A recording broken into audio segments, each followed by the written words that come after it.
वाह रे भैया भोसरी वाला वाह, बहुत अच्छा।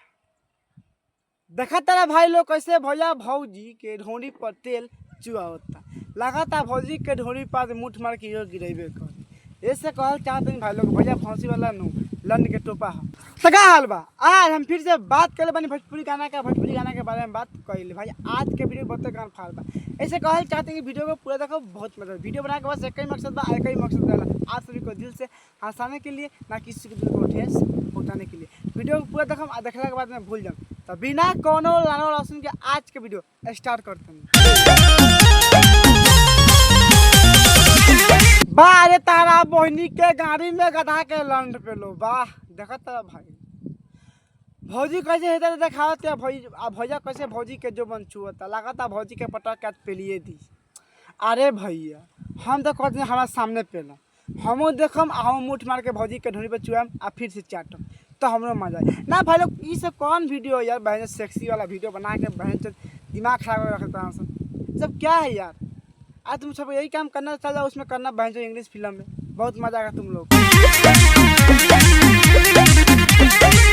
तार बहन चो तो क्या चाहता रहो ना, तू बोला क्या चाहता है, मुठ मांगता हूँ पे गिरा दिया बहन चो, सब दिमाग खराब कर दिया।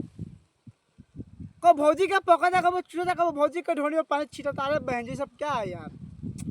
भाई कसम से कहते ये सब वीडियो देखने के बाद में इतना गुस्सा लगेला नु कि मन गला कर दी के लंड पेल दी आगा दी सार पे ना के।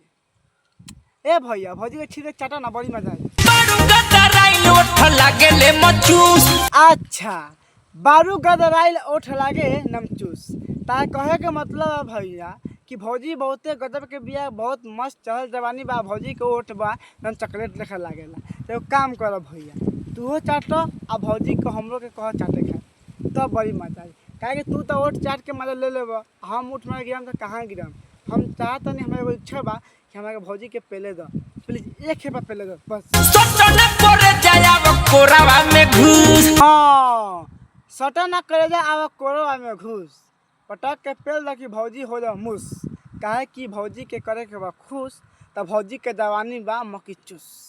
सार बुढ़ छुछू ना हम तार साथ कहल चाहता हूँ कि भौजी से बच के, काहे कि भौजी के कितनो मारो भौजी के लाड़ के फर्क ना पड़े, लेकिन अगर तू 2 बजे 3 में मार तू मारो कसम से कहता हूँ चाहे चल तक का बैठलो ना जी सार बुढ़ छुछू ना।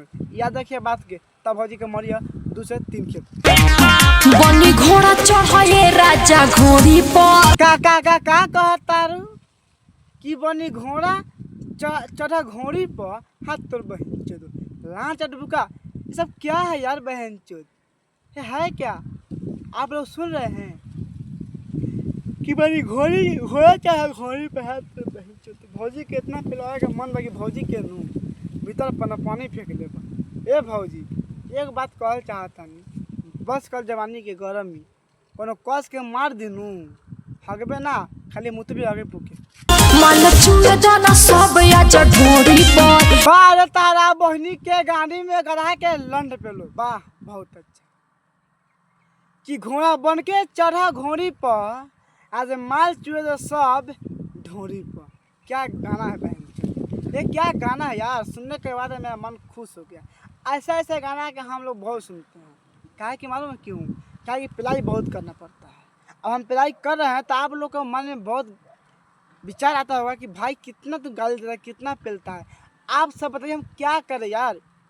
जो आप लोग कमेंट आता है ना तो मतलब आप लोग अच्छे कमेंट करते हैं, लेकिन क्या करें, पेलना मजबूरी है। अब आप ही बताइए ना कैसे भौजी बोल रही है कि माल चुए तो सब आज ढोरी पर। ए भौजी का है भैया चाट के झाड़ छिली हन बस तार बहन जो तो बस। हम तो एक बात कहल चाहते हैं लास्ट में कि तहार भत्तार बा और तू ओकर मेहरारू बन, अब तब अपना ढोरी बचुआवा चाहे पीछे से मरवा के मर जा, वो से हमारा दिक्कत नहीं है। लेकिन भैया भौसे लिए कहल चाहता नहीं कि ये भैया जौन तो मेहरारू बानू पक्का क्षति मिल भी है। काहे कि तहाँ मेहरारू के सब पता बा, नैयर में खूब मरवाले भी है। लेकिन जल्दी पेल ना तो छोड़ के चल जाई नू, तब बाद में सारा मुठ मार के जिए पड़ी। हम बात सुनते रहो तो जल्दी मार लो। तो बस भाई आज के वीडियो कैसा लगा कमेंट करम और भाई वीडियो के शेयर कर दम। और भाई लोगन गाना तो कुछ गजब रहा जैसे कहल चाहता नहीं कि भाई के सपोर्ट करो। फिर से मिलते हैं नेक्स्ट वीडियो में, जब तक के लिए जय हिंद जय भारत।